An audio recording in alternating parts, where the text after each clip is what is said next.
We have a release date for the next season of Ted Lasso for Apple TV, plus it is going to be March 15th and releasing every Wednesday after that. This new season is going to be 12 episodes long and continuing off the story from the last season. So we have Roy Kent stepping up as assistant coach, we have Rebecca focusing on trying to defeat Rupert, her ex-husband, we have Keely navigating her own PR agency, and of course Ted himself is struggling with the pressures of work and personal issues. He's trying to find that balance. This series rakes in the awards, the Emmys, everything so often. It's just crazy. We also saw a brand new movie announced for Apple TV, Tetris. I put it on this channel, so go check it out. The trailer's there if you're watching this on TikTok. But yeah, this kind of came out of nowhere. Rated R. It looks amazing. Did not see this coming, and it's coming to Apple TV next month. So yeah, Apple TV is really trying, guys. Also check out Severance over there. Give it a shot. I mean, it's like super cheap compared to everything else. Especially with Netflix raising the prices. Drop Netflix, grab Apple TV for a bit. Might as well. The director of Joker 2, Todd Phillips, has released the first image of Lady Gaga as Harley Quinn, alongside Joaquin Phoenix, who is reprising his role as Joker. Lady Gaga's involvement was announced back in August 2022,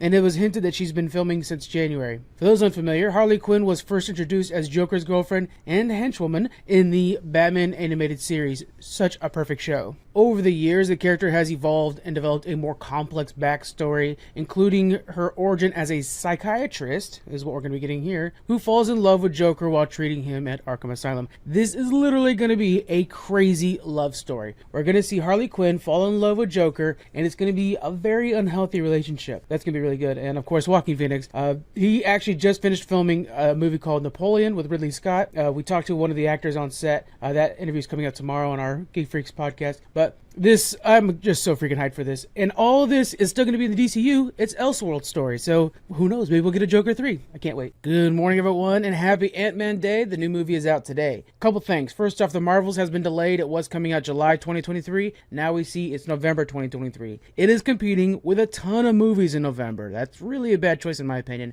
including Dune 2, which I think is going to take over the zeitgeist of the day. The other thing I want to make sure you guys know is when you go watch Ant-Man today, or sometime this weekend, there is going to be a mid-credit and a post-credit scene, okay? They've already revealed that there's two post-credit scenes, so make sure you watch those and get some info on what's coming up in Marvel.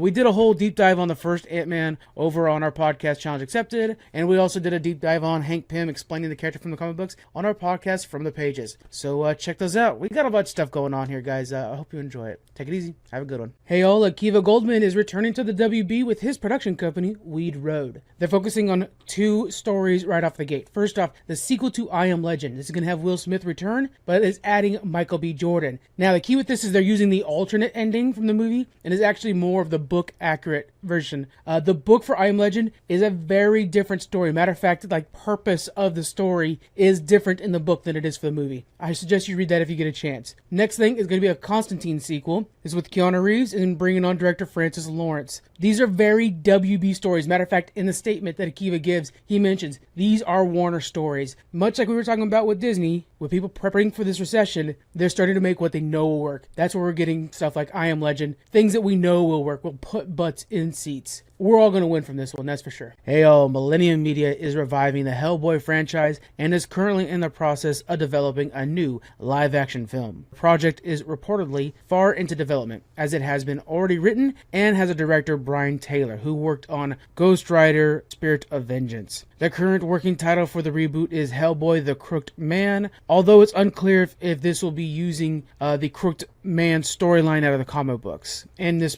also the title might change. The story from the comic books, though, follows Hellboy as he come across this man named Tom who sold his soul to the demon. They work together to go to the Appalachian Mountains to stop the demon and get his soul back. It's a pretty cool little story that would be fun, small story in the franchise. This is expected to be a reboot, so don't plan on Ron Perlman or David Harbour coming back for this. Also, there is no distributor attached to this yet. They are shooting for a streaming service, something like Netflix or Amazon, maybe even Peacock. They are gearing up for production in April. That's when we're going to learn a lot more details about this. As soon as we find out something, you guys will know.